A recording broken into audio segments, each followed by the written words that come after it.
10, 9, 8, 7, 6, 5, 4, 3, 2, 1.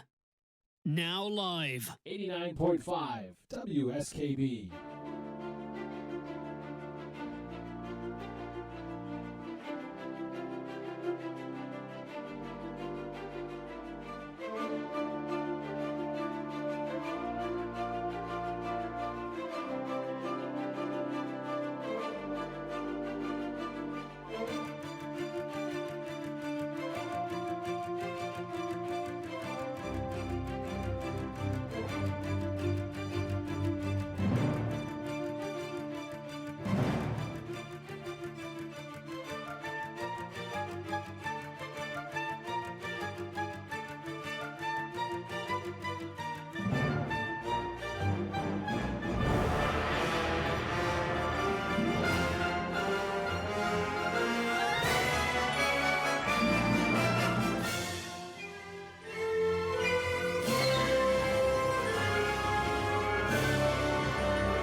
Live from the campus of Westfield State University, this is 89.5 FM, WSKB, Westfield.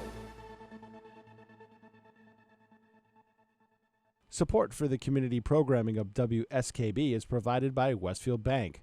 For more than 160 years, Westfield Bank has been an important community presence and commercial leader in the Pioneer Valley, with convenient full banking services in Westfield, West Springfield, East Longmeadow, Agawam, Feeding Hills, Springfield, Southwick, as well as Enfield and Granby, Connecticut. Visit us on the web at westfieldbank.org.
Good morning, Westfield. It is 6:01. You're listening to WSKB 89.5 FM radio for the Westfield Masses and WCPC Cable Channel 15.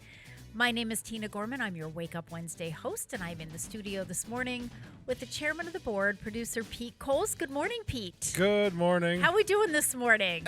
Starting to recover. Okay. We had a long night Monday with the bridge raising. Yeah, so that was... Kenny and I were out till 1:30 in the morning. Oh, my gosh. So talk about that. I heard about it yesterday, so I drove down there. Well, I asked Officer Mark Carpino, our senior safety officer, first. I was kind of avoiding that whole area because I knew they were going to be putting the bridge up. But I asked him yesterday, I said, are there delays in traffic or anything? And he said, no, everything's open. No, they had a dedeadline that they had to be done by 7 a.m. Ah, gotcha. So they had 12 hours to lift it. And honestly, the biggest part was getting the bridge sections were easy, putting them on trailers. So they had counterweights, and you can't really drive the crane somewhere with all the counterweights on it that you needed for the thing. So they come in via tractor trailer, and they're all spaced out on tractor trailers. Mm-hmm. And the crane lifts them into place and puts them on its back. And that's how you get the counterweight. But somebody commented in the section that her husband told her about the stream, and she asked him when he came 13-hour shift. She goes, he came home exhausted. Mm-hmm. But each bridge section weighed 7,000 pounds. Wow. So basically, the way Mark was describing this, so this was, it's kind of like a prefab bridge, 2 pieces, right? Yeah, I mean, they did it. Yeah, they did it. It's not like they built the bridge, They built it in the parking lot. Yeah, exactly. They built it in the parking lot, and then each section, one section had a kind of an inner sleeve that they slide them in together, and then they bolt it down. Oh my gosh, amazing! It was pretty cool. There's a time lapse video if you want to watch the abridged version. I did a GoPro time lapse, so every half a second it took a photo. Oh my gosh! So you can see all the people. Neat. We were on the corner. Yeah. We were on the Rockies corner, underneath their little portico gazebo thing there. Yep. And Kenny was running around. He's going to do a full video with stuff that he caught running around the whole site. Mm-hmm. And then I broadcast a single camera from that site because I was doing a school committee meeting at the same time. Of course you were, Pete. I didn't have a choice. Yes. Our person that does it for the college was not available. So guess who has to do it? That you are the man. Right. So thanks to the DPW for loaning us a generator. Excellent. Which made life so much easier. Right. Because I didn't have to tether my car. Yeah. Well, I have an inverter that would power everything. Yeah. But then I wouldn't be able to move my car, which is great when you have to go to the bathroom. Yes. Exactly. You can only walk so many places and ask them to use their commode. Right. Got it. So, yeah, and Kenny had to run home because Kenny actually put on long pants, it got cold enough for him to do that. Yeah, well. Yes, exactly. But, well, thank you for doing that. I think that was we got a lot of views. Exciting. Couple thousand views. Good. Well, there are some pictures in today's Westfield News. I stopped by the senior center on the way in, so I saw some of the pictures. So I was able to see the crowd. I know that was one of the things that the mayor was concerned about, they didn't want a lot of people. Good, which is a good thing. That, stay home and watch it on TV. I think a lot of people did. There was maybe 100 at any given time. Mm-hmm. People were coming in and out, a lot of cars through there. Yeah. Just doing a little gawking. Yeah. Exactly. Well, big stuff going on. With the Columbia Rail Trail, people were there for a while. They didn't stick it out as long as we did. I think they left around midnight. Yeah. Well, it is exciting. I mean, it's. I originally wanted to do the whole thing until they actually opened the road. Mm-hmm. But then it got cold and windy, and stayed cold and windy, and I had to sit there through the school committee meeting, which went till 10 o'clock. Oh man. Well, there's Thanks to Rick Barry and Kenny for sitting in while I, one time I had to go to the bathroom, and Rick sat down with his dog and was monitoring things. Yeah, you know what? Yes, a lot going on, Pete. But thank you so much for doing that. I know that was. I thought that was a great idea when we were talking about it. I guess at the department head meeting last week, and I know the mayor was, like, where are we going to put these people? We know people are going to show up, and you talked about live streaming it. And, of course, I was the one going, that's a great idea, which it was. I mean, that was an awesome idea for people who really wanted to see what was happening and we're trying to stay safe at the same time, which is what we want. Right, and honestly, that I was told by a police supervisor later on the night that included the police department because I was far enough away where they could see the scene and see if people were getting out of control, see if anybody was out of control in the zone or if the guys were having problems. Yeah. So that helped them because it gave them kind of an overall scene center. Yes. Because the camera that I used had a 110-degree field of view. So from that Which is corner, pretty you good, could yeah. see from the TD Bank sign all the way into the Stop and Shop parking lot, which is what they Nice. needed. So Yeah, nice. it was helpful to them as well. Well, it's really pretty neat. So for those of you who haven't seen the new bridge, now, of course, it's not open for anybody to walk over yet. It won't be for a while. We're yeah. not there yet, but step one, and I think it looks great. I think it looks really great. But I was trying to remember, Pete, what everything looked like before that bridge, because there was the railroad bridge. Yeah, there was the railroad bridge, and I remember when that came down. But now I can't remember what it looked like when it was up. On a it's Facebook so- group, there is one that shows right at the edge of the sidewalk there were 2 more abutments, and that actually carried the railroad bridge. Mm-hmm. And then there were 2 smaller, and then there was the sidewalk. So it was like a double-tiered system. Mm-hmm. This spans the whole thing without any more abutments, so it's a bit of a different span. Yeah. I found one on Facebook. There was a picture on Facebook of Okay. the. I remember it. I do too, but I can't. I mean, I remember it had a Rocky sign on it and everything. Remember yes, that? exactly. Thank you. That's what it was. Because I was going to say, I There was can't a get a sign on picture in my head. Now I got a picture in my head. It had the Rocky sign on it. You're absolutely right. Well, I mean, when I started at the old senior center, it was there. I remember when they was took there it every day. down. Right. I remember when they took it down. Yeah, I that think it's was been a about huge 6 thing. or 7 years ago they took it down. Yeah. Yeah. So really, really fun stuff. I mean, it's it's always exciting to see things like that happening. And Well, the thing is, I said I was like, even when I got saddled with doing the meeting, I'm like, this isn't going to happen ever again. So no, you really have Big to deal. be there to document it. Yeah, and big it's a deal. good thing to document it. Yeah. So it's so funny, Pete, because there is so much that's happened in that downtown area in a relatively short period of time. So let's say over the last 10 years. I mean, I can remember when they tore the old Rockies down. Well, when they took the bridge down, that was a big deal. And a lot of people, wanted to see that. When they tore the old Rockies down, which I had the best view ever because I was in the old senior center. Karen Noblet and I were actually standing on the second floor windowsill when they took it down, which was really, and I'm snapping pictures all over the place through the screen. So that was really interesting.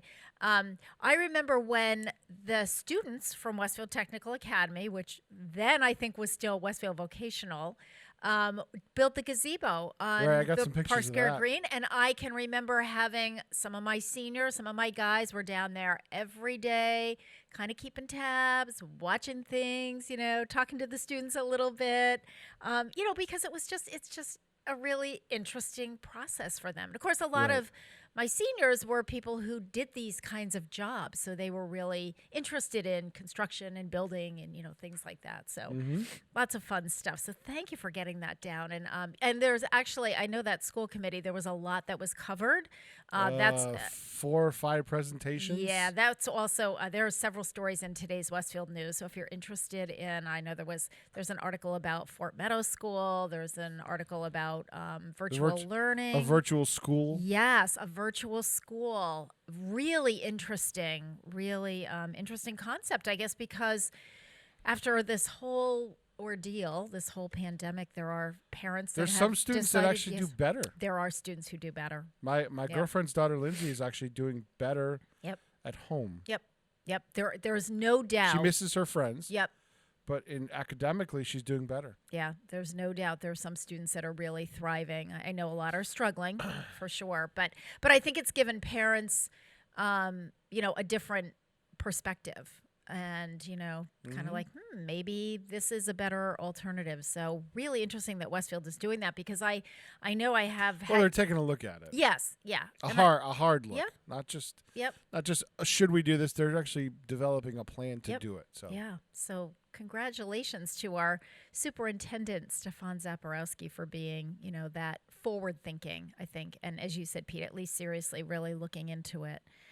So yeah, the only hiccup we had all night is I went to turn on. So it was a generator, but it was also a light tower.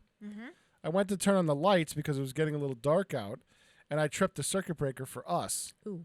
So about 6 minutes of the school committee meeting didn't get recorded, but the meeting continued. Gotcha. Because it handed over the host duties to somebody else in the meeting, and I recovered and recorded the rest of it, but it was interesting for like 6 minutes. It wasn't broadcast or whatever. It was kind Hey, of Pete, what happened yesterday morning to Bob Plass's show? What was going on there? We canceled it because I didn't know if I was going to be there till we didn't know what the thing was. Oh, that's right, because of the timing the night before. Okay, right. Because I put it on yesterday. Well, first I put on. I listen to it while I exercise in the morning. So now I usually run it through my computer and live stream it. And there was a really interesting program on there. I think NASA on TV. climate. Yeah, on the TV, right, on climate change. And Well, I I ran NASA TV just to cover, but we didn't. I talked to Bob and Bob was like, "Oh, I'm doing a brand new game show, like a whole new concept thing." Yeah.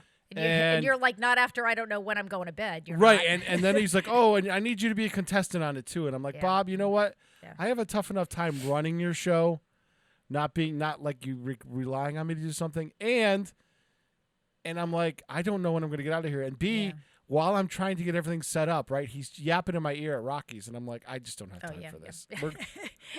Bob, put it on hold. We're going to cancel that. There will be another week to do that. But Kenny and I still came in and did his show because the mayor was coming in. The mayor came in yesterday for Ken's show, so we kind of had to be here for that. We couldn't cancel that one. Anything interesting coming out of the mayor's office these days?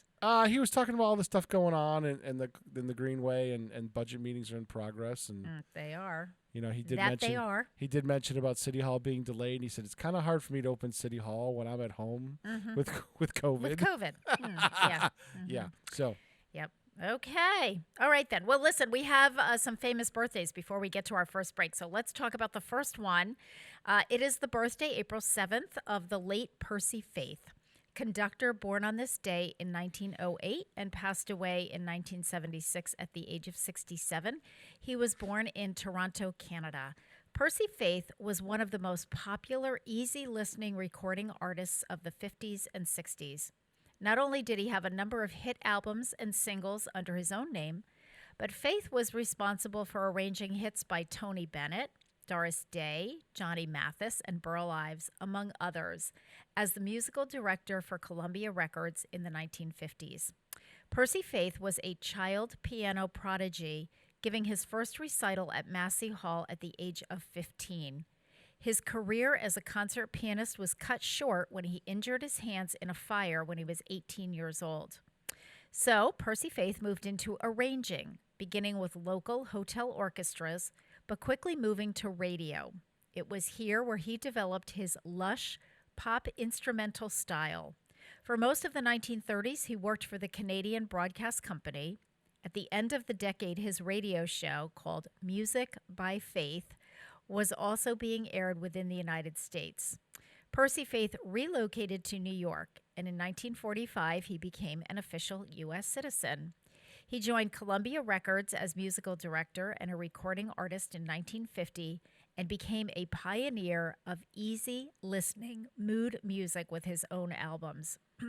He scored his biggest hit of the 1960s with The Theme from a Summer Place, which became a #1 hit and earned Percy Faith his first Grammy Award. I have to say, I was so excited when I found out that today was Percy Faith's birthday. I love Percy Faith. I really do. I'm an old soul. A little too mellow for me. I know, it's very mellow, but you know what? I just thought this is so perfect for so many of our listeners who I know are older adults, and they're really going to appreciate so much of his music. But yeah, in the old days, it was Percy Faith that you were listening to when you did your, shopping in the department stores and, what we used to call elevator music. I don't know if you've heard that term. Muzak. Older, yes, Muzak. You got it. You have it. Is the brand name. Yes, exactly. So, happy birthday to Percy Faith, and it is 6:15, and you're listening to WSKB 89.5 FM, radio for the Westfield Masses, and WCPC, cable channel 15. So we are going to play Percy Faith's Grammy Award-winning Theme from a Summer Place, and we're just going to really chill out here.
Support for community radio on WSKB is provided by Betts Plumbing and Heating Supply Company, an independent, family-owned wholesaler serving Westfield for over 50 years, specializing in plumbing, heating, and industrial piping supplies. On the web at bettsplumbing.com or at 14 Coleman Avenue in Westfield. Support for the community programming of WSKB is provided by the Dunkin' Donut Shops of Westfield and the Sardinia family. It's nice to know that even as the world changes, Dunkin' Coffee remains the same at 7 convenient locations throughout Westfield. Join us every Thursday morning from 6 until at least 7:30. Check out the Bobby G and Company Show right here on WSKB 89.5 Community Radio. 89.5 WSKB. Live from Studio 120 at Westfield Technical Academy, this is WCPC Channel 15 and 89.5 FM, WSKB Westfield. Good morning, Westfields. It is 6:19. You're listening to WSKB 89.5 FM radio for the Westfield masses and WCPC Cable Channel 15. My name is Tina Gorman. I'm your Wake Up Wednesday host, and I am in the studio this morning with the chairman of the board, Pete Coles. Good morning again, Pete. Good morning. We will be joined second hour by Dr. Gary Gorman, our resident WCPC chiropractor, and he will be continuing with his series on 7 tips for a balanced life. So today he's going to talk about divine intervention, which ought to be an interesting discussion. Yeah. And speaking of such, so Pete, did you have a nice Easter? I did. I kind of worked. Didn't really do anything. My girlfriend was still in quarantine. Oh dear. Okay. She tested negative, so she's out of quarantine. But her dad tested positive. Got it. So obviously she saw him after I saw her, so I was no problem. Yes. But yeah, so it's tough. It's the chain. I ended up working most of the weekend at Mount Holyoke because they were desperate for help. So I let some of those people have the day off, and Nice. I worked. And then I came home and just made myself some dinner. Nice. Very nice. Nothing major. Yep. I think it was quiet for a lot of people. We Gary and I ended up taking a drive on Easter Sunday. It was really I like doing that. really nice. I had a few things that I wanted to check out. Haven't had the time, so we toured around Westfield a little bit, and then we went out to Ludlow, and we checked out their new senior center. They have a brand new senior center in Ludlow, which is, it's a little challenging that the staff recently moved in, so they've moved everything from the old to the new, but of course the doors are still closed, so you can imagine how fun that is. People want to get in and they want to see it. Sure, but we got to see the outside, and we walked around, and we peeked in the windows, and they did a beautiful job. Actually, a Forish Construction built the Ludlow Senior Center, and they did a great job. They had a lot of the same team working on that one that worked on ours, and there was a lot of consulting back and forth with us prior to construction. So I thought they did a beautiful job of the same thing that they did here in Westfield. The architects, the design kind of fits in with the neighborhood and the surrounding area. And as ours is kind of residential, because obviously on Noble Street we're in a residential area, theirs is more kind of factory-ish, warehouse-ish, because that's the area that they're in. So it's brick, and it's got these really fun windows, and it's beautiful, just beautiful. Can't wait to see the inside. So that was a fun thing for us to do. All right, it is April 7th, so let's talk about a few more birthdays, and then we have lots of announcements, lots of things going on here. So today is the birthday of singer Charlie Thomas. He was born on this date in 1937 in Lynchburg, Virginia, and he's 84 years old. Charlie Thomas is an American rhythm and blues singer, best known for his work with the group The Drifters. According to Rolling Stone, the Drifters were the least stable of the great vocal groups as they were low-paid musicians. According to the Vocal Group Hall of Fame, through turmoil and changes, the original Drifters managed to set musical trends and give the public 13 chart hits, most of which are legendary recordings today. Matching that feat, subsequent formations of the Drifters recorded 13 Billboard Hot 100 Top 30 chart hits. There were a number of Drifters groups. but Charlie Thomas was one of the originals. The 1950s and 60s incarnations of the group were also a force on the U.S. rhythm and blues charts, notching 6 #1 R&B hits, including There Goes My Baby, Save the Last Dance for Me, and Under the Boardwalk. Charlie Thomas was lead singer on 2 of the group's top 40 hits, Sweets for My Sweet and When My Little Girl Is Smiling. So happy 84th birthday to singer Charlie Thomas of the Drifters. Very cool. Yeah, it was really cool. But it was confusing because there were a lot of Drifters groups, and then there were a lot of spin-off imitation Drifters that were singing their songs but really weren't supposed to be. I mean, there were a lot of legal issues with all of that. It was an interesting but kind of a little confusing. And speaking of music from that era, it is also the birthday of singer Patricia Bennett. She was born on this date in 1947 in the Bronx, New York, making her 74 years old today. Patricia Bennett was a member of the singing group The Chiffons. The group was originally a trio of schoolmates, Judy Craig, Patricia Bennett, and Barbara Lee. They attended James Monroe High School in the Bronx. In 1962, at the suggestion of songwriter Ronnie Mack, the group added Sylvia Peterson. Their first hit single, He's So Fine, was written by Ronnie Mack, produced by the Tokens of the Lion Sleeps Tonight fame, and released on the Laurie Records label. He's So Fine hit #1 in the United States, selling over 1 million copies. This first hit was followed by other notable tunes such as Jerry Goffin and Carole King's One Fine Day and I Have a Boyfriend. The next top 10 hit for the Chiffons was Sweet Talkin' Guy in mid-1966, which allowed the quartet to tour England and Germany for the first time. And here's where the interesting trivia piece comes in. On one of their London club dates, members of the Beatles and the Rolling Stones were in the audience. So how cool was that for the Chiffons? Pretty cool, yeah. That's something to sing about for sure. So happy birthday to singer Patricia Bennett. All right, so let's do a few announcements. So first of all, I want to do a shout out to Lori Sapalik, who is a writer for the Westfield News. And Lori will frequently get our newsletter and kind of as it's hitting the streets, decide what articles she wants to write about and what she wants to highlight. And she wrote 2 articles unbeknownst to me. So usually she'll email me and she'll, send me a bunch of questions and then she quotes me and so forth. But this time she went directly to the folks who did the programs, and I was really happy to see that. So that's cool. Yeah, it was really cool. So Saturday's Westfield News, front page article on, Pete, you were involved in this, Leslie Lambert doing her presentation on Is It Time to Sell the House?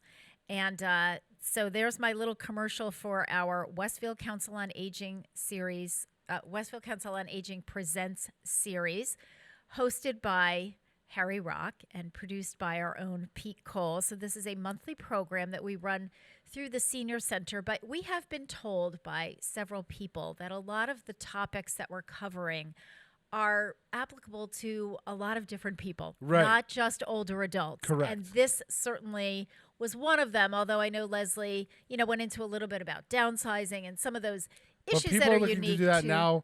Yeah. At middle age, because the kids are going to college and the kids aren't generally coming back up. Yes. or better yet, they don't want them to come back. Exactly. So it's like quick downsize before they decide to move back home. Because that became a real problem over the past 20 years. That kids were coming back after college. They weren't getting out on their own. They're living with their parents. Yep. Exactly. Well, it's a great way to save money. Of course, I have one now living with me, but that was. But she moved out for a long time. She was out for Florida here. Yeah. She was Florida, Plymouth. Yep. It's okay to come back for a little while. Just and that was really. Don't stay forever. Yeah, that was really pandemic driven because it was interesting when Grace moved back from Plymouth. She went from here to Plymouth to Florida, back to Plymouth.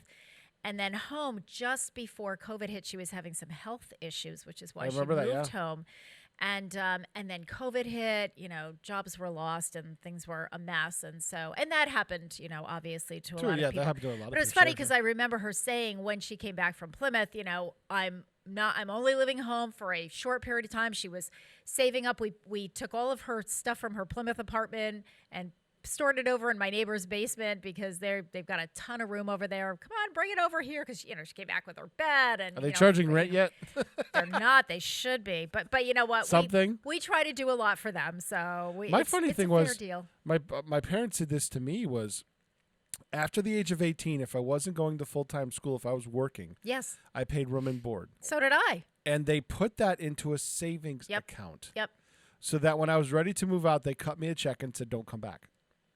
Well, my parents did. My parents did the same thing, Pete, but mine they did the exact same thing. So I had to pay room and board.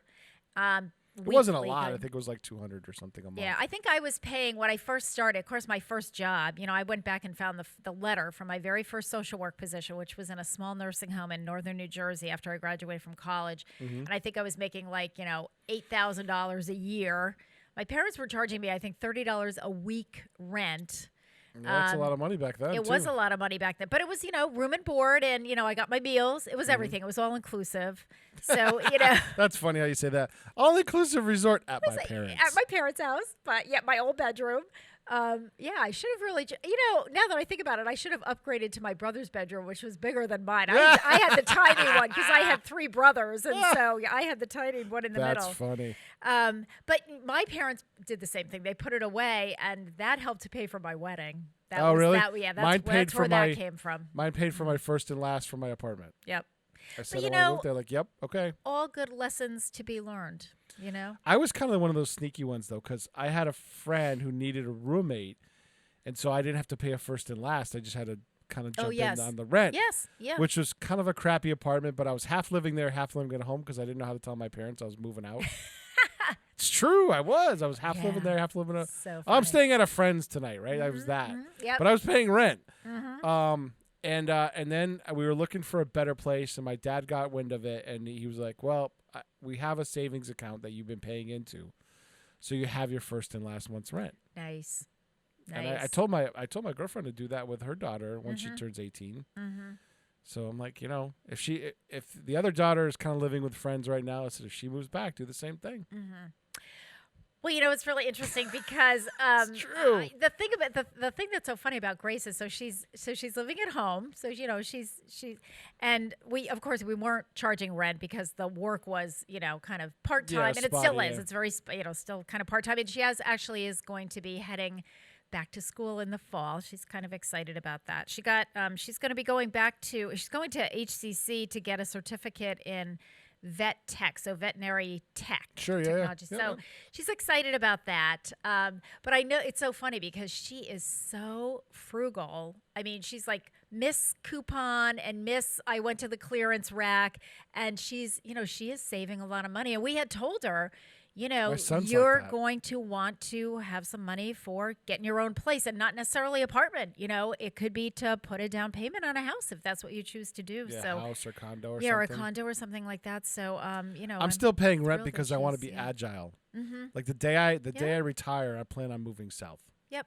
I've already told everybody. Yeah, and I'm out. Yeah, different people have different ideas and rationale. And I know some other people, same thing. They were like, nope, I don't want to own.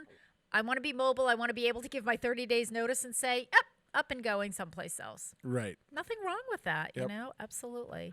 All right, so anyway, but thank you to Lori Sapalik, and thank you, Pete, to you and Harry for Leslie's program. It's called Is It Time to Sell the House? It's aired on Channel 15 on Tuesdays, so April 13, 20th, and 27 at 2:45 p.m. It did get bumped yesterday because we had a healthcare trust meeting. Okay. So starting next Tuesday, it is what it is, and that one will be up on YouTube as well, right, Pete? Eventually, I believe it already is. Might be already. Yeah, okay. I think it already is. Okay, so definitely I there. saw But it there. Leslie talks about, again, it was geared for seniors to a certain extent.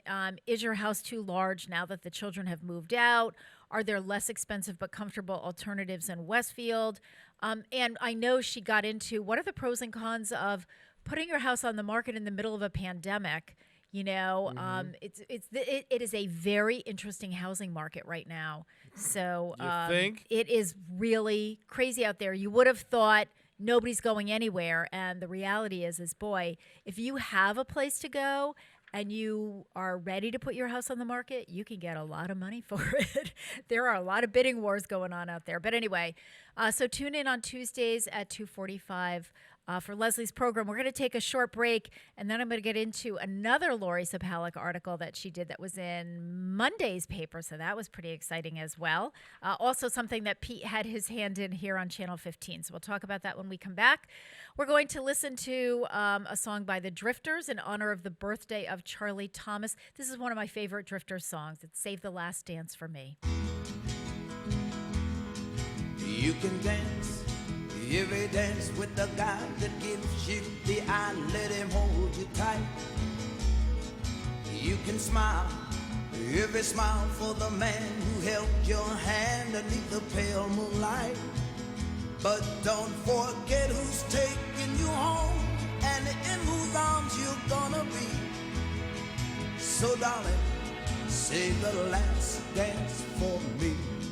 Ooh, oh I know that the music's fine like sparkling wine. Go and have your fun. Laugh and sing, but while we're apart, don't give your heart to anyone. Cause don't forget who's taking you home and in whose arms you're gonna be. So darling, save the last dance for me. Ooh, baby, don't you know I love you so? Can't you feel it when we touch? I would never, never let you go. I love you oh so much. You can dance, go carry it on till the night is gone and it's time to go. If he asks, if you're all alone, can he take you home? You must tell him no. Cause don't forget who's taking you home and in whose arms you're gonna be. So darling, save the last dance for me.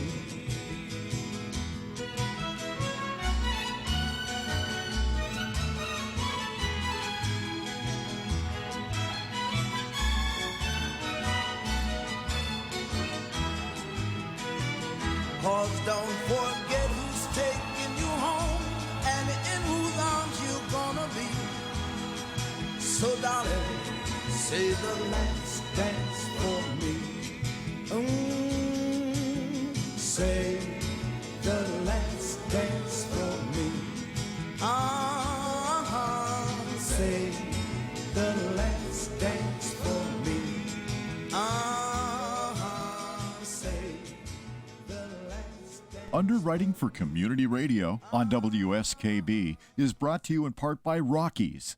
Over 30 convenient locations throughout Massachusetts, Rhode Island, New Hampshire, Connecticut, and Florida. One of the nation's largest ACE dealers. Expertise and great product selection in paint, hardware, lawn and garden. That's Rockies. Rock solid service since 1926. On the web at rockies.com. Join us the third Wednesday of every month with Selectman Joe Didi and his take on everything Southwick. Community Radio. 89.5 WSKB. Live from Studio 120 at Westfield Technical Academy, this is WCPC Channel 15 and 89.5 FM, WSKB Westfield. Good morning, Westfield. It is 6:36. You're listening to WSKB 89.5 FM radio for the Westfield masses and WCPC Cable Channel 15. My name is Tina Gorman. I'm your Wake Up Wednesday host, and I am in the studio this morning with the chairman of the board, producer Pete Coles. Good morning again, Pete. Good morning. You know, I just want to follow up on that last conversation that you and I were having about the program that Leslie Lambert did on Is It Time to Sell the House? One of the reasons that I had asked Leslie to do that program is because we have run into a lot of older adults who end up staying in their house, particularly if they're widowed, too long. And what ends up happening for some of them is because of financial responsibilities, limited income. Some of them are living pretty much on, just Social Security or Social Security, maybe a small pension. As things begin to deteriorate, the roof is going, the water heater's going, the windows need replacing and so forth, sometimes they hang on to the house too long, Right, you and know, then it becomes and worthless. then it becomes worthless. Yeah. And we have seen this time and time again. And I've often had to call Leslie in, at the 11th hour to say, what is this person's option? And I can't tell you how many times Leslie said, oh, if they had just called me like a year ago, so that was really the underlying rationale for my asking her. So, I know that she got into things about, how to prepare your home for selling it and the best time to sell your home and so forth. But I guess my words of wisdom for those that are out there is don't wait until literally your house is falling down around you, because that creates a crisis, which now you've got to figure out what you're doing, and you're going to lose options because your house isn't going to be worth that much. It's just, and so that's a problem. So I would really encourage people to watch that program. Again, it's the same program. Pete runs it. We run it, 4 or 5 times during the month, Tuesday afternoons, 2:45 p.m. And as Pete said, it's up on YouTube as well. There was another program that Pete also had his hand in doing. And Pete, I got to tell you, the feedback from this is already fabulous. Our phone was ringing right after it aired. Carol Palmer, who is the former director of the Active Older Adults program at the YMCA, now retired, made the mistake of sending me an email a few months ago saying, I'm retired now and golf season is over, and gee, do you need any help? Do you need a volunteer? And I thought, Carol Palmer is emailing me to see if she can volunteer. Ding, ding, ding, ding, ding. I got an idea. So I said to her, well, how would you feel about designing, developing, creating a fitness program that we could run on Channel 15 so people could do it at home? I said, we're trying to keep it fresh, keep it new, some changes, some new things. And she ran with it and came in here, did the program. Pete recorded the program. So it is now He became part of the program. Oh my God. Did you really? I haven't seen it yet. I'm so excited. So it's running on Mondays and Wednesdays at 10:30 in the morning throughout the month of April. We'll keep it there for May and so forth. Pete, we ran that. You must have run that program. So the first time was when? Was it Monday? Was this past Monday? Yes. We got 2 phone calls immediately from people like, thank you, this is great. Oh my God. And it was the same day that the article came out in the Westfield News. So thanks to Lori Sapalik for really getting that message out there. Carol, so I'm forwarding any of the feedback that we were getting. I was forwarding to Carol and Lori, via email to say, okay, so-and-so called. Thank you so much. We had people calling saying, I've got, arthritis. I've got this. I've got that. Oh, this program is fabulous. Carol herself was getting people emailing and calling her who have her personal information, who used to do the program at the Y and, can't do it now for a whole host of reasons, not the least of which is the pandemic stuff. So the program is called Totally Fun Fitness, and it's really sort of a play on words, because I asked Carol to do a program that would kind of incorporate a total fitness program. She sent it back to me, and with this is what I'm going to do. But she kept saying, "But Tina, I really want to emphasize that it's going to be fun. We're going to have a lot of fun in this program. It's not just yucky. You got to get up and do this stuff." So, hence the name, Totally Fun Fitness. And thank you to Carol for doing that. And if you haven't tried it, Mondays and Wednesdays, you can try it today, 10:30 this morning. Totally Fun Fitness. And again, thank you to Lori Sapalik for getting the word out on that. That was was really terrific. Let's see. Let's do another birthday while we're switching around here. Pete, you'll like this one. It is the birthday of John Oates, guitarist, vocalist from, Hall & Oates fame. One half of Hall & Oates. One half of Hall & Oates, right. Born April 7th, 1949 in New York City. He's 74 years old today. I can't believe John Oates is 74 years old. That kind of blows me away. He is best known as one of the Rock's most successful duos of all time, Hall & Oates. Oates attended Temple University in Philadelphia. during the 1960s, and that's where he met fellow student Daryl Hall. So I didn't know that. I didn't realize they met at college. The duo quickly realized that they shared a love of rock and roll as well as Philadelphia soul, and they teamed up in various doo-wop groups. After the two were briefly members of the group Gulliver, Hall and Oates decided to make a go of it on their own. It took them several years to carve out their niche, but by the mid-1970s, they had scored major hits with Sarah Smile and Rich Girl.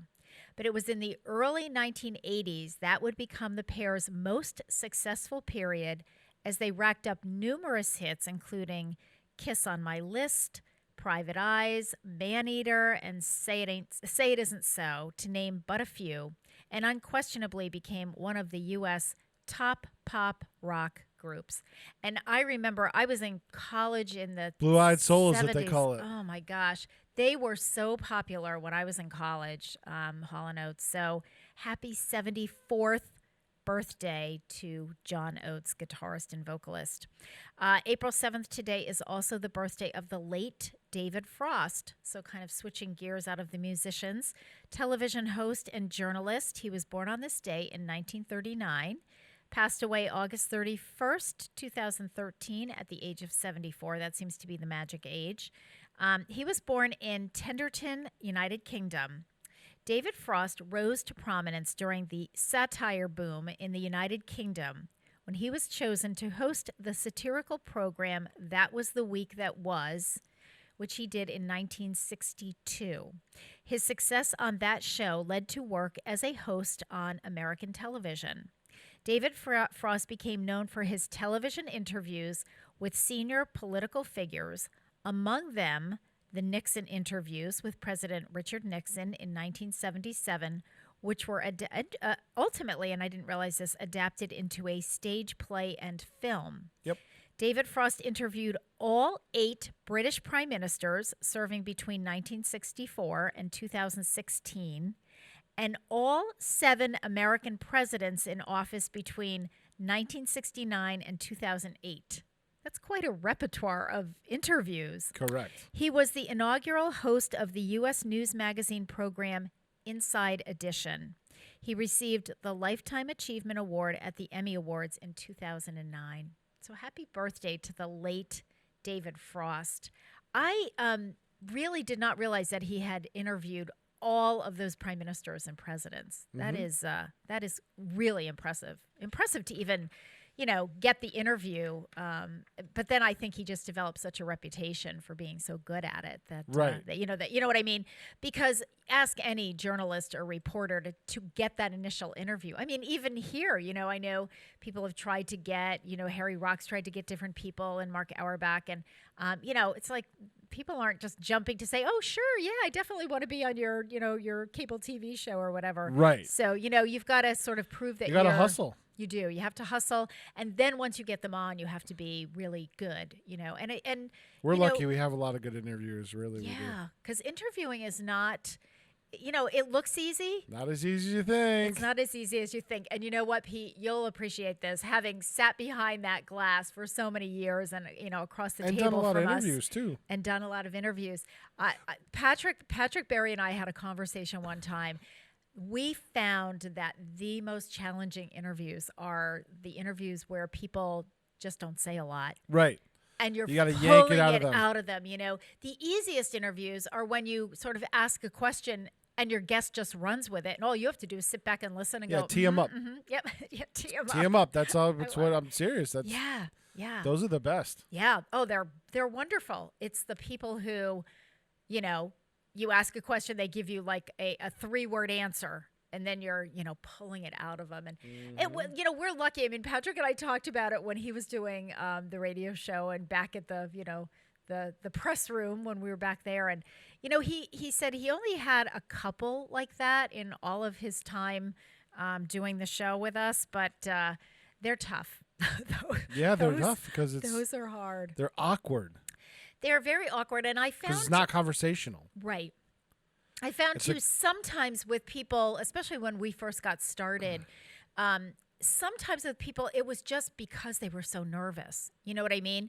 And once we could kind of get them to loosen up and just relax. And I always used to say to my guests when they used to say, "Oh, I don't know, I've never done anything like this," and I said to them, "You know what? Think of it as I meet you at a cocktail party, and we're introduced, and I say, so what do you do?" I still use that. It's just, and people are like, "Oh," I said, people who get stuck meeting me at a cocktail party and say, "What do you do?" It's like, forget it. You're going to be there for 3 hours. You really want to know what I do? Let's talk about the Westfield Senior Center. Let's talk about the Council on Aging. I could talk for hours. I don't need any prompting.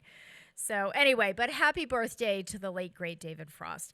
It is 6:48. You're listening to WSKB 89.5 FM, radio for the Westfield Masses, and WCPC Cable Channel 15. In honor of the birthday of Patricia Bennett from the Chiffons, we're going to listen to One Fine Day. We'll be back.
Support for the community programming of WSKB is provided by the Barnes & Noble College Bookstore in the Ely Campus Center, offering Westfield State t-shirts, sweatshirts, and gift merchandise, all of your academic needs, and offering textbook materials in new, used, ebook, and rental formats. Available at the bookstore on campus or online at westfieldstate.bncollege.com.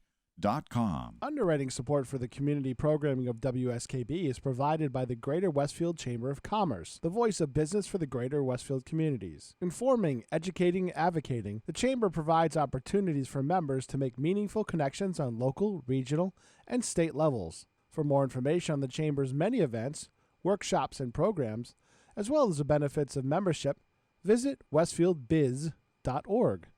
The Chamber focuses on the most important economy, yours. Join me, Tina Gorman, each week from 6 to 8 a.m. for Wake Up Wednesday, when my guests and I discuss health, wellness, and lifestyle reimagined. Community Radio. 89.5 WSKB. Live from Studio 120 at Westfield Technical Academy, this is WCPC Channel 15 and 89.5 FM, WSKB Westfield. Good morning, Westfield. It is 6:51. You're listening to WSKB 89.5 FM, radio for the Westfield Masses, and WCPC Cable Channel 15. My name is Tina Gorman. I'm your Wake Up Wednesday host, and I am in the studio this morning with a smiling Pete Coles. What's going on over there, Pete? Oops, I hit the wrong cross promo. I thought that was hysterical. I'm thinking to myself, oh, I never hear myself doing that. It was so Usually funny I'm trying to hear promote the other shows in the Right, other shows, but exactly. I clicked on the wrong one. That's okay. I as I said, I almost never hear it. Every once in a while, I'll hear it during Bob Plass's show, and it's so funny. It's like, hey, that's me. Sorry. There we go. No, that's okay. It was kind of fun to do that for a change. So, so Pete, we have next week at the Senior Center. You know, we're always having some kind of excuse for a curbside party sort of thing. So we are doing our Spring Fling curbside luncheon on Tuesday, April 13th. So signups for that are tomorrow, beginning at 1 p.m. So, you know, we just wanted to celebrate spring. I hope the weather next week is as good as the weather this week, because this would have been an ideal time to do it. But we are celebrating with a colorful ham and pineapple dinner. So we're going with pastel colors for our Spring Fling curbside luncheon. So Joanne and George will be preparing a honey-baked ham with pineapple, glazed carrots, scalloped potatoes, and here's our big thing, Pete. We're doing carrot cake for dessert. So that's like a major thing for us. So we started talking about it as people are coming through the line, the lunch line yesterday. Mm-hmm. And somebody said, now, what's the Spring Fling dinner? And Mary Lou said, it's ham, and I can't remember what else, and carrot cake for dessert. And so everybody was kind of going, oh, it doesn't matter what the rest of the stuff is. Ham and carrot cake for dessert. Ding, ding, ding, ding, ding. Ding, ding, ding. Exactly. I'm there. Sign me up. So feel free to dress for the occasion with pastel-colored clothing, maybe a baseball cap, a straw hat, a flower in your hair, anything that represents spring and sun and warmth and, you know, just getting away from all of the cold and the... we can't really complain about too much snow. We didn't have a ton of snow this year, but we did have some pretty cold days. I can attest to that, having been out there every day doing lunches. So we will take reservations by phone beginning tomorrow at 1 p.m., and the cost of the dinner is our usual $3. We've got lots of door prizes. Well, I guess they're curb prizes. We can't really call them door prizes. Nobody's coming in the door, but we've got lots of curb prizes to distribute throughout. Each caller can reserve up to 2 meals, and just be ready to give us your name and your phone number. And meals will be available for pickup between 11 and 11:45, and that will be happening again on Tuesday. So that's our Spring Fling curbside luncheon. I can tell you, for those of you who forget what's on the menu for today, it's shepherd's pie. Always a popular choice, so make sure that you call us at 8:30 with your reservations. We've gotten several phone calls recently about the upcoming document shred day. We have a lot of people saying, I know it's coming up. I can't remember the date. I'm getting my boxes ready. What's going on again? All right, so let me be clear about this because it is coming up. So Document Shred Day is hosted by CSF Westfield. They provide scholarships for some of our Westfield students. So it goes to a good cause. You can come down to the Senior Center parking lot on Saturday, April 17th from 9 a.m. until noon or until the truck is full. There are obviously COVID protocols in place this year. Now, last year we had to we didn't. We just give them the parking lot. This is not a Senior Center event. It's a CSF event. But they canceled last year because of COVID. We were in the, right at the height of it. So this year, just please follow the precautions. So number 1, you need to wear a face mask. Number 2, you have to remain in your vehicle at all times. The materials that you're going to have shredded have to be accessible in your trunk or your truck bed or cargo area. So in the back of the car, they're not, because you're not getting out of the car. They've got to get the stuff out of the car for you. Put it in the trunk or in the back if you've got an SUV in the back, or the truck bed if you have a truck. You're going to pay with the exact amount. They're not giving change out. It's $5 a box. And again, this is a donation. It's going to scholarships for our Westfield students. Lastly, and most importantly, if you are sick or if you are awaiting COVID results because you've been exposed, please do not attend the shred event. Send them down with somebody else. You don't have to come yourself. Get a grandson, a kid, a granddaughter, a neighbor, a friend to take those down for you. So again, that's in the Senior Center parking lot. The date is Saturday, April 17th. So not this Saturday, but in a week and a half, which gives you ample time to get those boxes ready. And you can bring down up to 3 boxes per carload. Okay, so that answers hopefully some questions. We've really gotten a lot of phone calls. I think because last year a lot of the shredding events were canceled, so people have really been gathering their There's stuff. a backlog. They've got boxes of stuff. We do at the senior center as well. Karen Knoblich, she starts getting her stuff ready in January, right after Medicare open enrollment is over. And she's got her boxes all ready. Also on Channel 15, a delightful comedy performance, Mabel and Jerry. This is local actor and playwright Steve Henderson, who is no stranger to the Westfield Senior Center. He started senior theater at the Senior Center and would have done it this past year were it not for the fact that we were closed. And that program, that senior theater program, is funded through our local Westfield Cultural Arts Council. So we thank them for that. Of course, with canceling that, Steve had gotten the grant from them. So and he was smart enough to record the last performance that you guys did. Exactly what he did. So he recorded the performance. It's called Mabel and Jerry, and we are airing it. Pete's airing it for us here. It's our April entertainment. So it's aired on Wednesdays at 2:40 in the afternoon. After the fitness programs are finished, and then on Saturdays at 6 p.m. So for the month of April, tune into Mabel and Jerry. It's Steve Henderson and Linda Slozak is the person who plays Mabel. And some of you may know Linda Slozak. You might recognize her, but it's just a delightful show. So we would encourage you to watch that.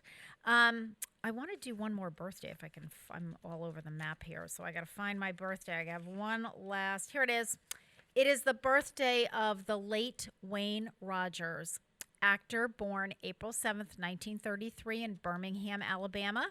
Passed away in 2015. He passed away on December 31st on New Year's Eve at the age of 82. Wayne Rogers appeared on television in both dramas and sitcoms such as The Invaders, The FBI, Combat, Gunsmoke, Have Gun Will Travel, Gomer Pyle, USMC, and The Fugitive, and had a small supporting role in the 1967 movie Cool Hand Luke. He also appeared on The Big Valley in 1968. When Rogers was approached for the TV show MASH, he planned to audition for the role of Hawkeye Pierce.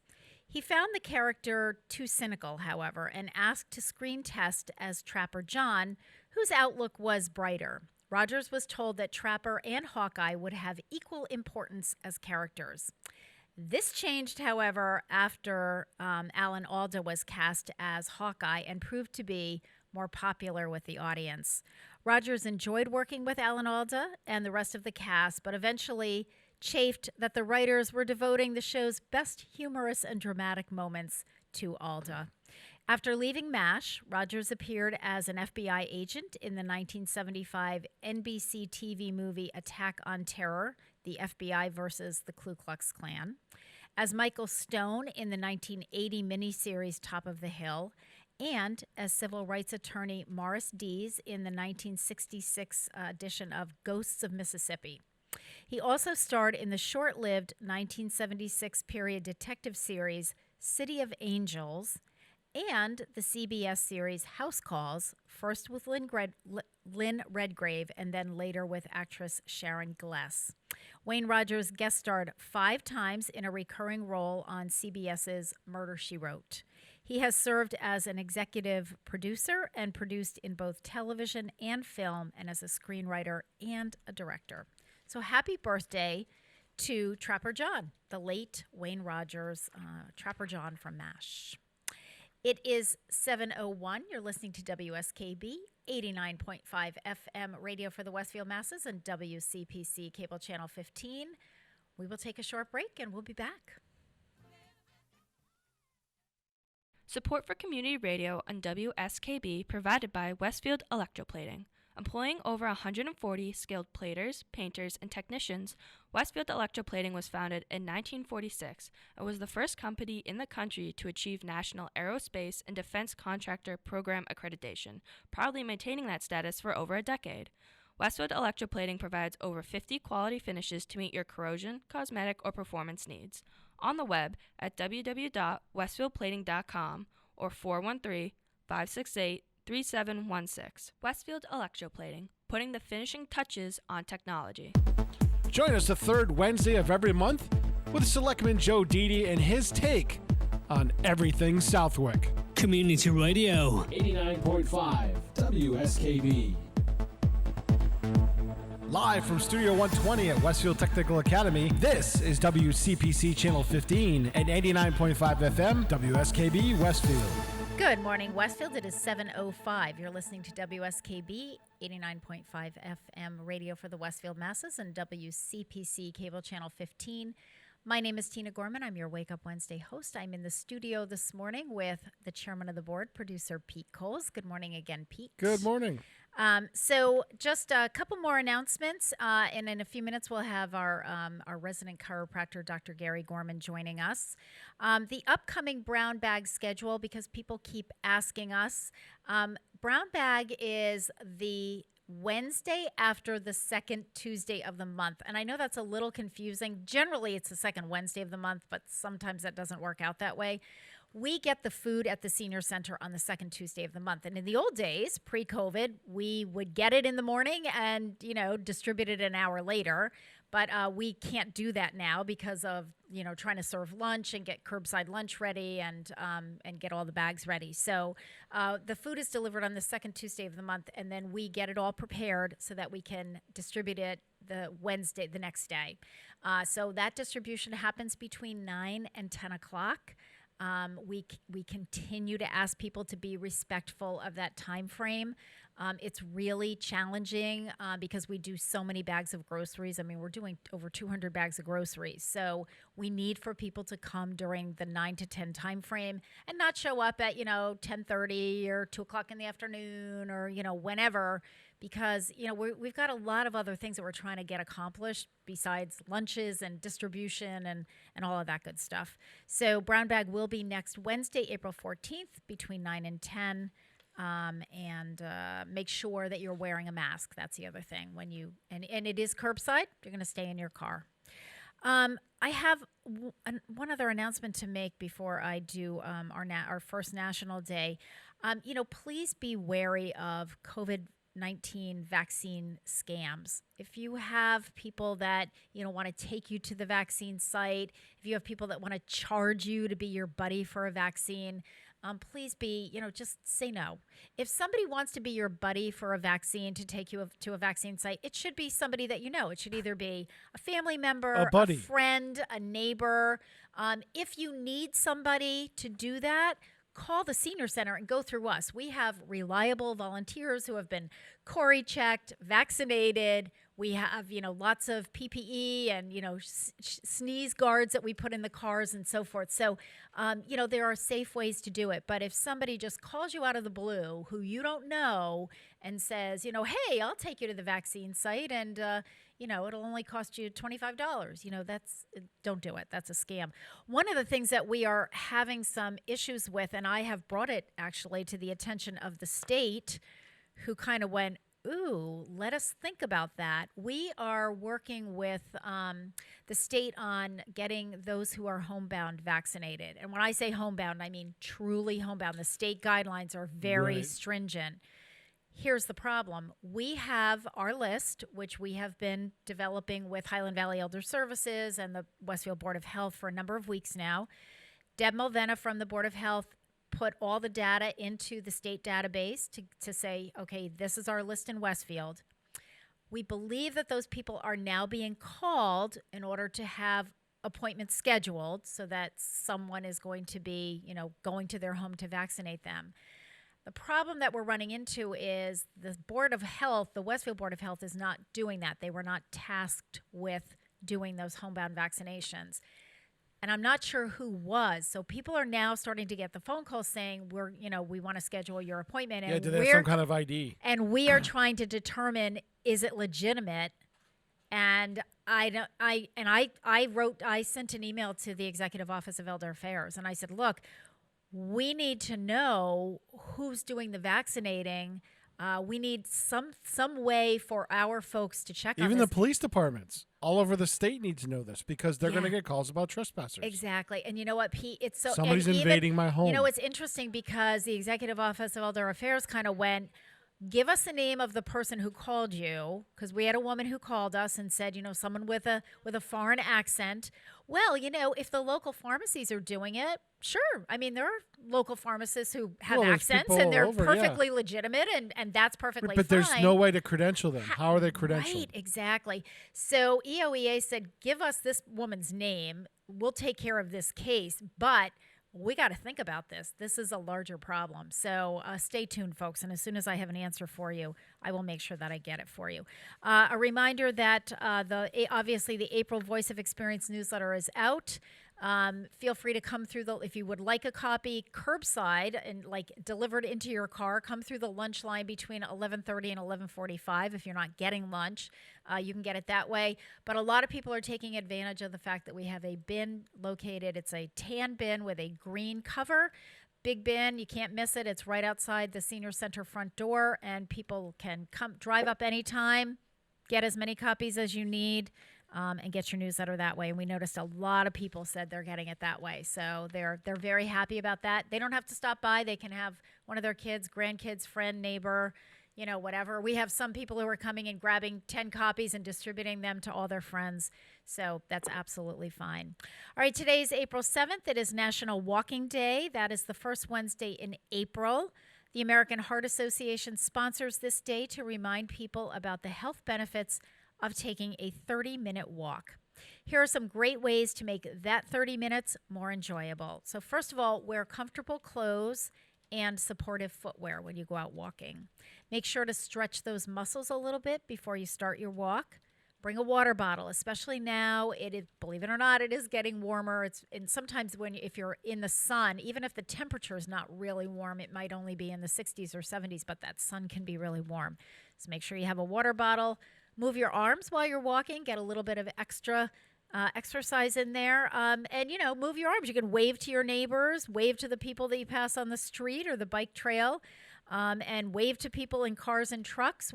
Gary and I always give a wave when we're on a major road to anybody who kind of pulls over and gives us some extra room, and we appreciate that. And please remember, if you are walking on especially a main road that doesn't have a sidewalk, you should be walking against the traffic so that you can see the cars coming. So if you're on a bike, you ride with the traffic. But if you're walking or running, it's against the traffic. So please make sure that you do that so you can see. Especially, I don't particularly recommend using headphones when you're walking or running, but I know a lot of people do, especially if you're on a main road. So make sure that you can see the cars coming in the opposite direction. All right, it is 7:12. You're listening to WSKB 89.5 FM radio for the Westfield Masses and WCPC cable channel 15. Our guest coming up is Dr. Gary Gorman. Is he on the line? Okay, he's on deck. He's waiting. So we're going to listen to a Hall & Oates song. And I just, there were a lot of songs to choose from, Pete, because they've done so many hits. I chose this one because I figured I would dedicate it to Gary since he's my guest this morning. And so we're going to listen to You Make My Dreams Come True by Hall & Oates. We'll be back.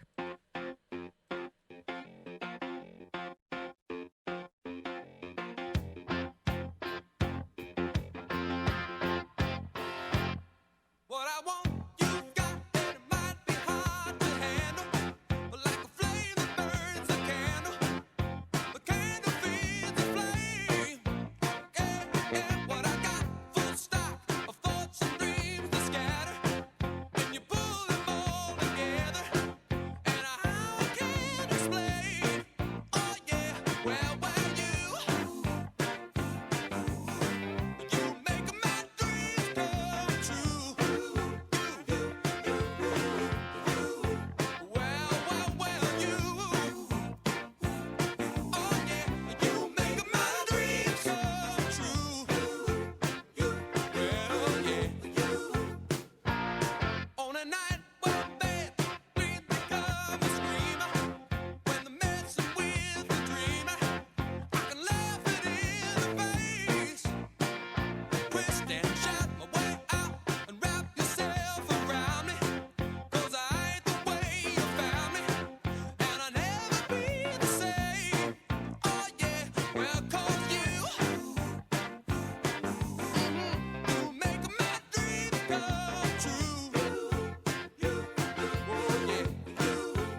Underwriting support for the community programming of WSKB is provided by the Greater Westfield Chamber of Commerce, the voice of business for the Greater Westfield communities. Informing, educating, advocating, the Chamber provides opportunities for members to make meaningful connections on local, regional, and state levels. For more information on the Chamber's many events, workshops, and programs, as well as the benefits of membership, visit westfieldbiz.org. The Chamber focuses on the most important economy, yours. This is Ken Stomsky from Ken's Den on WCPC 15 and 89.5 FM, Tuesdays, 8 to 10. Community Radio. 89.5 WSKB. Live from Studio 120 at Westfield Technical Academy, this is WCPC Channel 15 and 89.5 FM, WSKB Westfield. Good morning, Westfield. It is 7:17. You're listening to WSKB 89.5 FM radio for the Westfield masses and WCPC Cable Channel 15.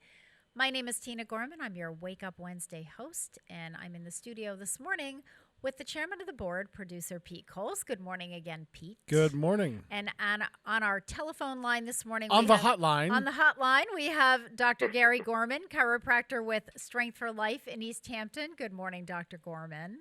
Well, good morning, my beautiful wife. How are you? Thank you for the song. Well, I know, isn't that great? I was going through, I was scouring my Hall & Oates songs, and I figured that song was perfect, because I really like the lyrics, and you're a beat guy, and I figured you would really like that beat. It's got a great beat to it, doesn't it?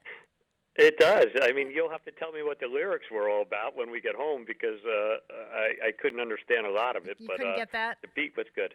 Some of it. You make my dreams come true. I heard that. There you go. Good thing. Yeah, there you go. Okay. So, so Gare, I realized that I was doing famous birthdays today, and so I went. Mine is not today. So no, yours is not today, but we do have someone in our house with a very special birthday coming up, so we need to talk about that and do a little shout out. I don't know, is she awake? Is she up and about? She is. Well, she has to go to work today, so I know she might be awake, but is she coherent? Yes, but anyway. Well, that's a different story. Well, we do need to acknowledge that, and of course, she thinks it's a famous birthday. So our daughter Grace's birthday is this Saturday on April 10th, and she will be, I can't even believe this, in a million years, she will be 30 years old. I can't believe that, Gare. 30 years old. She was born in 1991, and Grace will be 30. So, special day. We made it through the teens, and now we've made it through the 20s, which were actually almost as tumultuous as the teens. So, hopefully, I think things are settling down now, Gary. I think we can take a breath. Yeah, I think so too. Yeah, it's all good. All right, she's doing. So, Grace, as you're up and about and getting ready for work, happy birthday, an early happy birthday, and we will celebrate this weekend. So we're excited about that. And Gare, there are two. I talked about National Walking Day, which is today. Yes, and I heard that. Yeah, we can get back to that in just a minute because I think that would actually work nicely with your topic for today on your 7 tips. I think we can kind of intertwine those two things. But I have to tell you, too, there are 2 more national days that I think I definitely need to mention because I figure there's one for each of us, Gare. So today is National Beer Day. So on National Beer Day on April 7th, annually recognizes the world's most widely consumed alcoholic beverage. Are you ready for that? Following water and tea, it is the 3rd most popular drink overall.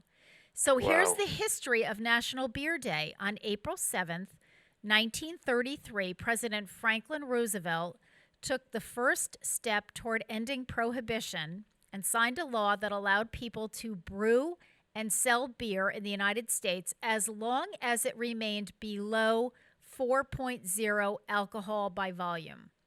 Beer drinkers celebrated and were happy to purchase beer again for the first time in 13 years since Prohibition had started. So that's your day, National Beer Day. Me too. Okay, and Pete? Yep. Yours too?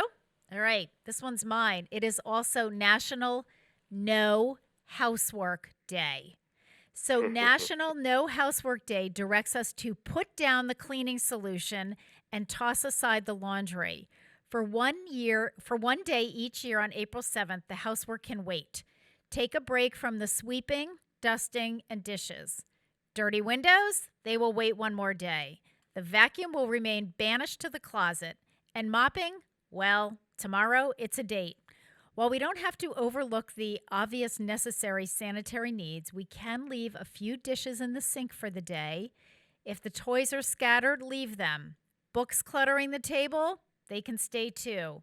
Those chores you dread the most, postponed for 24 hours. All general spring cleaning is delayed too. Have closets been calling your name and begging, clean me? Ignore the voices. Do your cupboards need organizing? Hit the pause button on those too. All regularly scheduled housework resumes on April 8th. So, I love it. Thank you, Pete. Thank you, Pete. Good I job, love it. Pete. Isn't that great? So we have all these great national days to celebrate today. National Walking Day, National Beer Day, National No Housework Day. I know. A little something for everyone. There's a lot, yeah. There is a lot. All right, my friend and my husband. So you have been reviewing your list of what you call 7 tips for a balanced life. Right. I like to remind our listeners and our viewers that this is your list. This is something that you kind of came up with this list over, just over the course of many years of practicing chiropractic and healthcare, living life because you are now in your almost mid-60s. And so they're just things that you put together. It's not that you read a book called The 7 Tips to a Balanced Life and we're not doing a book review here. We are discussing your own sort of your own professional and personal feelings. Right. So we've talked about a lot of different things. I think we're at number 6, so we're actually rounding out the list. And number 6 is the importance of divine intervention. So first of all, Gare, explain it, define it. What are your thoughts? What were your thoughts in coming up with that? Well, you know what, I always felt, and as I've lived my own life since I was very young, that I kind of wanted to hold myself accountable to something or someone or some entity that was bigger than I was. It was just, I feel that, I'm a Christian, and a lot of divine intervention would come back to your religious faith, but that doesn't always necessarily have to be true. I think non-religious practicing people can have divine intervention by just thinking of something more than themselves. I think it's interesting. When I started into chiropractic college, when I started into a health science major, and I started learning about the human body, the anatomy of the human body, I kind of really felt the more I learned about the human body that there had to be more than evolution to get us to where we were today. And that's always been a debate as to were we created or did we evolve? And I feel that one doesn't have to be exclusively isolating the other. And I felt that the more I learned about the human body, the more I realized that there had to have been some divine intervention, some more of a master plan than how we evolved through trial and error, through a process of survival more than anything else. So I think divine intervention, if we're held to a higher standard than society offers us, and in our actions and our activities of daily living and how we treat people and how we look at life in general, I feel that just, for me personally, it gives me a bit more of a calm. It gives me a sense of peace that I'm not towing this whole journey by myself. It gives me a sense of confidence that I could engage in certain activities. I could take on certain responsibilities with guidance from something bigger than what I feel that I can do on my own. So I think it's a bit ambiguous, and I think culturally it's different for each and every one. I think different cultures have different. I was looking some things up last night, and I looked, for example, the Native American Indians, and there's a whole bunch of different traditions and different. There's a word I'm groping for that they go through. Sort of ceremonial and thanking a god for or whatever they're thanking for their life, the food that's put on the earth, and the animals that they put on this earth for them to be able to ceremoniously utilize to eat and to use their skins and their fur. And I think every culture throughout the world has some higher entity that they cherish and they respect and they look toward for guidance and helping to make decisions and setting some guiding, some rules and regulations, et cetera. So I feel it's for me personally, it always has been a piece of my life, and it's been a natural portion of my life. But I don't know if that is true for everybody. Well, it's interesting. It's interesting, Gary, that you mentioned the American Indians, because you mentioned two different words. One is my sense and what I know, which is admittedly not a great deal, but I've done a little bit of reading. They're very much in tune to nature. Yes. And so yes. I think you can almost incorporate that what they would consider divine intervention has to do with nature and the breadth and the depth of the universe and what we have and water and land and the air that we're breathing and so forth. And I think the other word that you tossed out there, which to me goes hand in hand with that with Native Americans, is respect.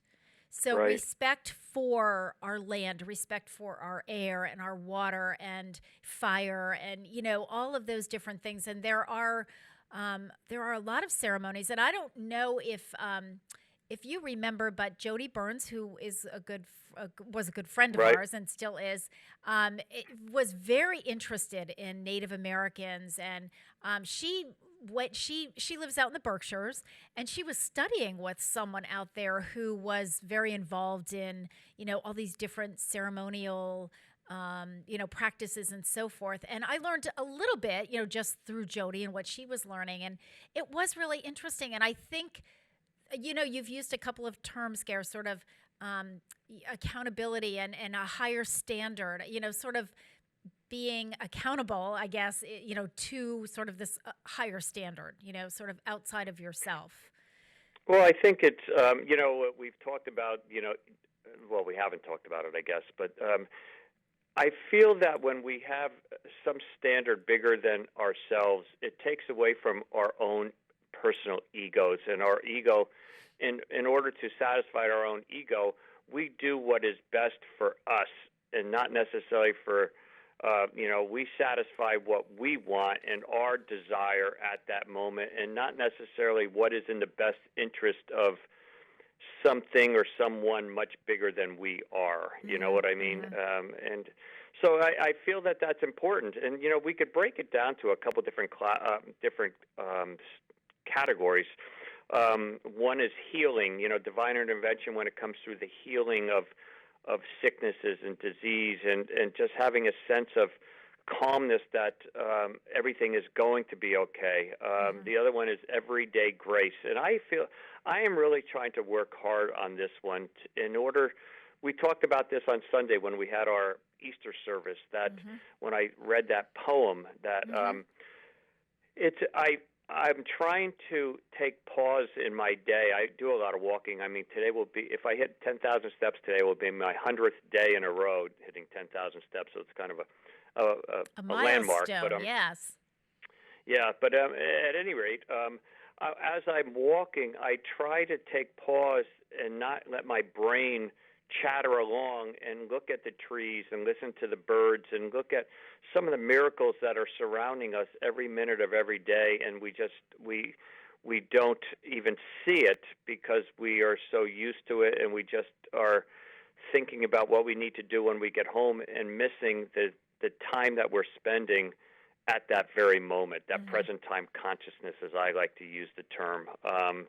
And I think it's to take pause and to think about everything that's out there. Look at just how the trees are blossoming right now, and I feel that there's just something just calm, and the perennials are starting to pop through the ground, and it's just that rebirthing of another season coming up. And it's just, how does that happen? Well, I think it is bigger than we put plants in the ground. I think it's just that whole sense of the life and the death and the new seasons and the new births and coming along. But I'm really looking at the miracles that are surrounding us that we sometimes don't even look at. I remember, Tina, and I don't know if you remember, we had John Wormsley, a friend of ours from Australia, was back visiting us in the fall many years ago, and we took a ride up to southern Vermont, and we were driving up the valley and just listening to him look at the foliage in the valley here, and I was as excited about it because I was listening to him, but he was reminding me of what we have here every year available to us, and we don't even see it. Because it's one more season. Oh, yeah, the foliage is here. The leaf peepers are coming up. The hotels are going to be filled. The bus loads are going to be coming our way. The restaurants are going to be packed. But if you think about it, people come from all over the country on bus tours to come to New England for the fall. Yeah. And we live here. We are engaged in this, but yet we don't see it. Well, I think a lot of us don't. Yeah, you're right, Gary. I mean, it's always looking at something through someone else, the lens of somebody else. It's somebody else's perspective, and I can remember a similar situation when our high school friend Steve Cody, who has been living in California for many years, married, has children. He came to visit your parents, and we were all down in New Jersey, and same thing. It was like October. And Steve's children, who were used to living in the San Diego area, which is a beautiful area, but had never seen fall foliage. And I remember Steve saying to them, they were probably, 6 and 8 at the time, something like that. And their whole thing was, oh, this looks like the calendar that we have in the kitchen, hanging on the refrigerator. That was their idea of fall foliage. They had never seen it, like to go jump in a pile of leaves. They'd never done that. They didn't have them. They don't have them in San Diego. And this was like, oh, but we've seen pictures of this, and it's so fun sometimes to see things through the eyes of someone else. Oftentimes it's through the eyes of a child who will stop to see, the caterpillar on the sidewalk that we've just, either walked over or stepped on, and they're watching it, inch its way. And I'm always fascinated with like children who are like 3, 4, because they're low to the ground, and so they're interested when spring comes and insects and worms after a rain, and as you said, Gare, just the things that we just blow by it, and so you really have to have that present time consciousness, as you say, all right, let's take a breath right now, because it's 7:34. Let's take a little break. We're going to listen to Norman Greenbaum singing "Spirit in the Sky." This is sort of in honor of the topic for the day. So we'll be right back.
Never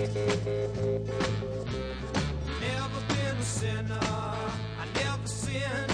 I got a friend in Jesus. So you know that when I die, it's gonna set me up, the spirit in the sky.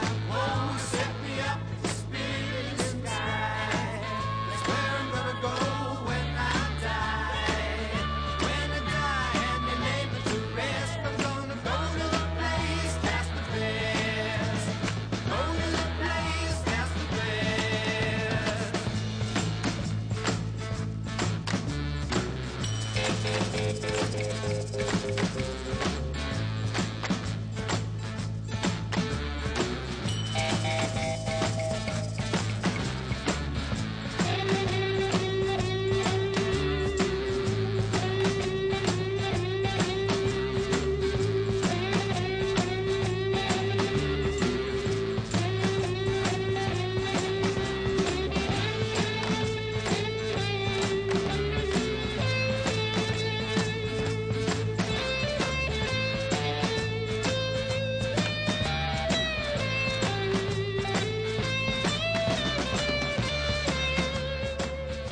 Underwriting is brought to you by Boise Cascade Distribution, providing products and services needed for building material dealers, home improvement centers, and industrial customers. They offer everything from engineered wood and plywood to Drex decking and railing, James Hardy siding, and Advantech subfloor. Located at 33 Fowler Street Extension in Westfield and on the web at bc.com, they are committed to providing quality products, great service, convenience, and value.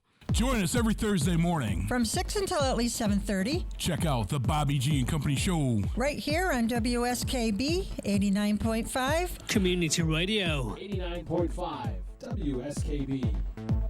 Live from Studio 120 at Westfield Technical Academy, this is WCPC Channel 15 and 89.5 FM, WSKB Westfield. Good morning, Westfield. It is 7:39. You're listening to WSKB 89.5 FM radio for the Westfield Masses and WCPC Cable Channel 15. My name is Tina Gorman. I'm your Wake Up Wednesday host, and we have Dr. Gary Gorman. We like to call him our WCPC, WSKB resident chiropractor here with us this morning. Dr. Gorman practices in East Hampton at Strength for Life. So good morning again.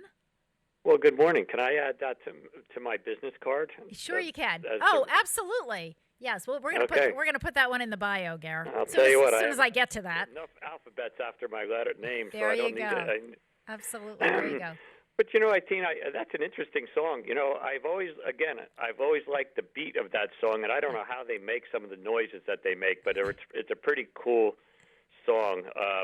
But I just was listening to the lyrics of the song, and I mean, we cannot not talk about religion when we talk about divine intervention, right? Because I feel that that's really what most people's perception, myself included, is when we talk about divine intervention. And I think for nothing more, if we follow the basic rules and regulations and tenets of being a good person, being a whether you are a good whatever, we say a good Christian because we believe in Christ and we're Christians, but whatever it is that a person believes in, and they follow those rules and the life rules and treating people kindly and do good for others and everything, and I feel that divine intervention helps us focus on right and wrongs, helping us to help make decisions that are good decisions and in our actions of our activities of daily living in our daily life. And you know, I think that's important for us. And I've you know, of course we all make mistakes and we all fall short of those high lofty goals or rules that we want to follow or you know, but at the end of the day, I think it's important for us to talk about that a little bit, you know. Absolutely. You know, it's so funny, Gary, that you brought that up because I was going to say the same thing. I mean, I think, you know, we don't have to be so worried about being politically correct that we don't talk about organized religion, whether it's, you know, whether you're Christian, whether you're Jewish, whether you're Muslim, you know, whatever it is. Right. Because I think you're right. I think all of those, I mean, whatever you believe in or don't believe in, I mean, the tenets of, you know, love your neighbor as yourself, be kind to others, respect others, respect nature. I mean, it's all in there. It's all in there. I don't know if you remember, Gare, but years ago, and occasionally you'll still hear it now, but people used to have bracelets, and it was WWJD, what would Jesus do, right? And I think, of course, that's obviously a very Christian viewpoint, but I think the message is, what would a good person do? What would, what I mean? What would a good person in this situation do? Would they turn the other cheek? Would they offer a helping hand? Would they, whatever? And I still think that's, whether you are Christian or some other religion or no religion or agnostic or whatever, but I think if you just kind of follow those basic rules of what would a good person with high standards and good morals do in this situation? Maybe that's a way to approach sort of that divine intervention. Right. Yeah. Divine intervention is defined differently by different people. I mean, you could look it up in the dictionary, or you could Google it to find out what it truly means. But I think more importantly is, what does it mean to you, and how does it influence your decision making on a day-to-day basis when you're interacting with other people, when you're interacting with nature, when you're making decisions that may impact other people? And so that's kind of. So, Gare, I'm gonna put you on the spot a little bit here, but I'm just curious if you could give our viewers an example of maybe how you feel, because you put this on your list of 7 tips for a balanced life. So, from a personal standpoint, can you give us an example of how divine intervention, how that plays out for you? Boy, you know what? It's so intertwined in my life every day. Fair enough. You know what? I think what would something as simple as I could go into the refrigerator and I'll see something that I want. Like last night when I yelled up to you. I said, I opened up the refrigerator. I saw a salad for. There was just enough for one person, basically. And I said to you, I said, Teen, what do you want what do you want for dinner? And you go, you can have whatever you want, and I'll just have whatever's when I come downstairs. And I said, well, how would you? And initially, if I just was egotistical, I would have just put that salad in a bowl and eaten it by myself. But I asked you, I said, do you want me to split that salad in half and we could each have half of the salad? And you said, yeah, that's great. So, again, I was thinking about somebody else's knowing that you love salad. I mean, that's a really simple. It is, but you know what? It brings it down. It's kind of what I was talking about, though. It brings it down to that everyday level. That was a great example because you're right. And when I came downstairs, it was like, wow, there really was just a tiny bit. We split it. We both enjoyed a tiny bit as opposed to you enjoying a little bit more on your own and me kind of going, all right, well, I'll settle for whatever else. It was kind of a leftover night, some Easter stuff and, some other stuff that was in there. But I think that's a great example, Gary. It is more about like thinking outside of yourself. Yeah, how many times can you make other people happy? How many times have you borrowed something from someone? For example, borrow somebody's car or truck, or do you bring the car back or the vehicle back with less gas in it than when you bought it, than when you borrowed it, or what's the right thing to do? Isn't the right thing to do is put at least as much gas in it that you utilized or more to fill the tank, or little things like that. You're thinking about more than yourself. You're thinking about others and what is a nice thing to do for others. And so I that's basically how I. Well, there are lots of research studies on, sort of the joy of giving, of doing for other people. And, oftentimes at Christmas time, it's really not especially I think as an adult, your joy, but even as a kid, your joy is what you give to someone else, especially if you've taken a lot of time on a gift, if you've made the gift, or if you've just spent a lot of time researching sort of the perfect gift to find to somebody. The joy is watching them open it, not you necessarily opening your own stuff. I mean, it's fun. It's great to get presents and so forth. But I think it's the same sort of mentality, Gare, of thinking beyond what makes you happy to Right. what makes others happy, and how can you, I guess I also would go back to with divine intervention, how can you individually make the world a better place? Right. What can Right. you do? Whose day can you brighten? You know? Right.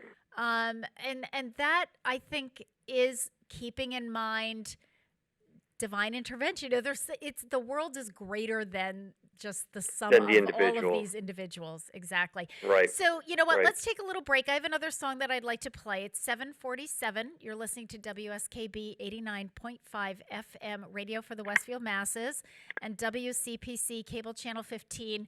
Gary, I don't know if you're going to remember this song. It's a Stevie Wonder song, and it's from his Songs in the Key of Life album, which was huge when we were in college. We used to listen to this album all the time. But this is probably one of his lesser known songs, but it's from that album. It's called Have a Talk with God. We'll be back.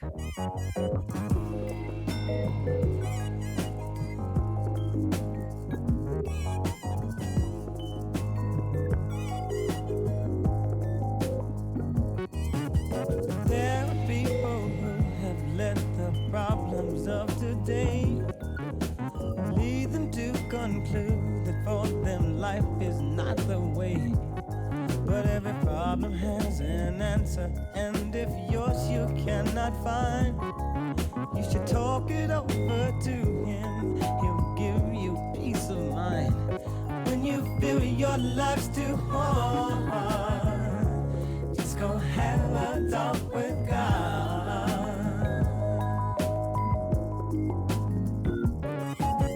Many of us feel we walk alone without a friend, never communicating with one who lives within, forgetting all about the one who never ever let you down.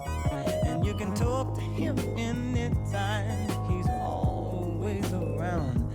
When you feel your life's too hard, just go have a talk with God.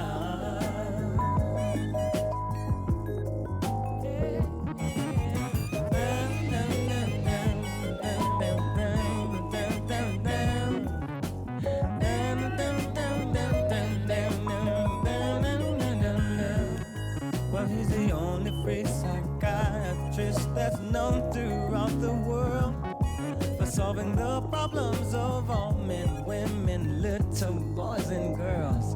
When you feel your life's too hard, just go have a talk with God. When you feel your life's too hard, just go have a talk with God.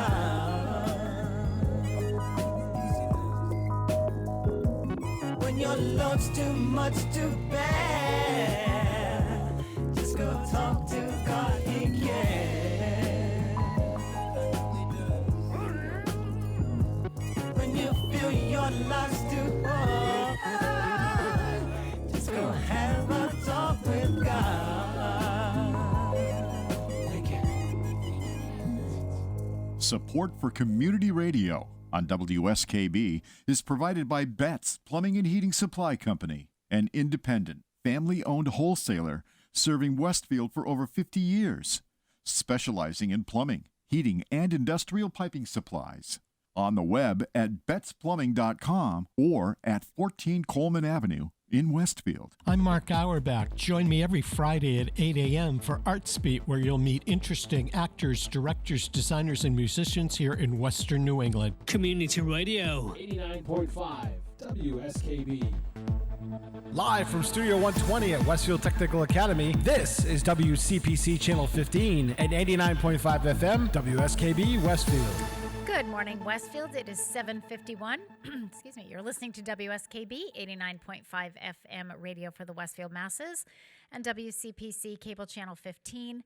My name is Tina Gorman. I'm your Wake Up Wednesday host. And on the phone this morning, we have Dr. Gary Gorman, chiropractor with Strength for Life in East Hampton. And we are discussing number 6 on your 7 tips for a balanced life, Gary, which is divine intervention. Welcome again. Well, thank you. Yeah, thank you. You know what? I think as I was listening to that song. I do not remember that song, by the way. It's you're right. It wasn't one of Stevie Wonder's biggies, but the whole album was. So, Yeah, I mean, exactly. Just, Well, get that was a hidden. double album, so there were a lot of songs on that album. Yeah, it could get hidden amongst all his other great works. Mm-hmm. But you know what? I personally find that when I in this journey through life, it is the journey that I always feel more confident in that walking through this journey with somebody else, and I look at God or Jesus as a partner in my day-to-day world and my day-to-day activities. That gives me confidence, that gives me comfort, that gives me strength, that gives me, and it just helps me. And you know, and I think we cannot not bring up that around with this pandemic and with all the death and dying that has surrounded us, that divine intervention helps me to come to grips and to have a better feeling of folks that we do know that have died or passed away, and that they hopefully are at a better place, you know, right now than they were, or they're at peace, and you know, so it's a comfort. I think divine intervention, for nothing more, helps us in our daily activities and our daily routines to find comfort and calmness and peace in sometimes a crazy, wild, turbulent world. Yeah, and I think, you know, incorporating that concept, Gar, into today, which is National Walking Day. You know, we've talked a lot on this show over the years about walking as an exercise. And usually when we talk about that, it's, you know, sort of brisk walking and, you know, get your water bottle and get your sunglasses on. But I think if you go with more of the divine intervention theme, there is also something that is very therapeutic about strolling and, you know, not worrying about getting all those steps in, but just, you know, appreciating nature, literally stopping to smell the roses and the flowers, or look at, you know, look at that bird's nest up in the tree. So there's a lot out there. And I think sometimes we just need to, if you sort of want to open yourself up to that divine intervention, I think sometimes being outside in kind of a slow, sort of calm way is a great way to do it. Right. Right. No, I agree.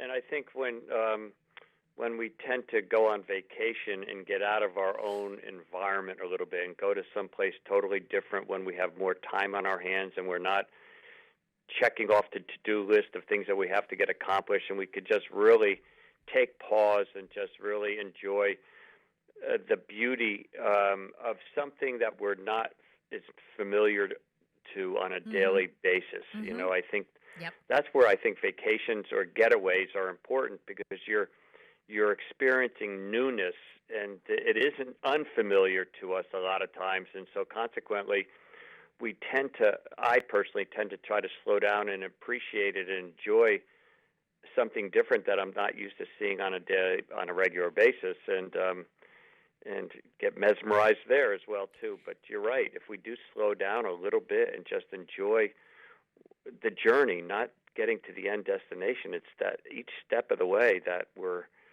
we need to cherish, because we don't know when those steps are going to stop. So enjoy it as we're moving along, you know. That's for sure. Well, I think, you know, Gary, your point about sort of that getting away, you know, oftentimes people will go to, you know, someplace that's like a lake or an ocean, a beach, you know, someplace that's water related, or the mountains, or, you know, a national park with the forests, because I think for a lot of us, those are just places where you can be sort of mesmerized and awe-inspired, you know, like, wow, this is so much bigger than me. You know, you've been to Colorado. I mean, you see some of those mountains and you just think, oh my goodness, how can you not believe that there's something out there, someone, or, you know, some power that's greater than all of us. So good things. Well, I think, you know, we are so engaged in overstimulated by everything today, you know, all the electronic media,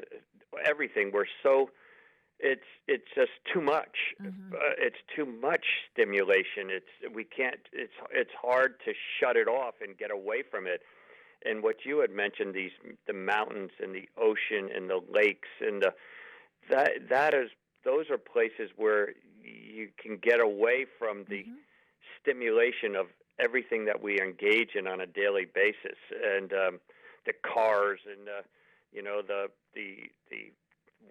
the computer screens and the smartphones, and just really get to like, okay, no cell service here. Let's put the phone away. There's not this. Let's just kind of enjoy what we have here and be awed. I love watching these shows on TV, the National Geographic shows and Life Below Zero, Life in Alaska, because to me, I just am awestruck on that kind of life that I don't get to see on a regular basis, which is really kind of fun. And that all is part of the big picture of I believe it's a master plan of how all this was designed and how certain people survive and animals survive and how they live and how they do things. It's just really it's a bigger picture. It is, and we're blessed in Western Massachusetts because we have lakes and we have hiking trails and forests, and there's a lot of really nice,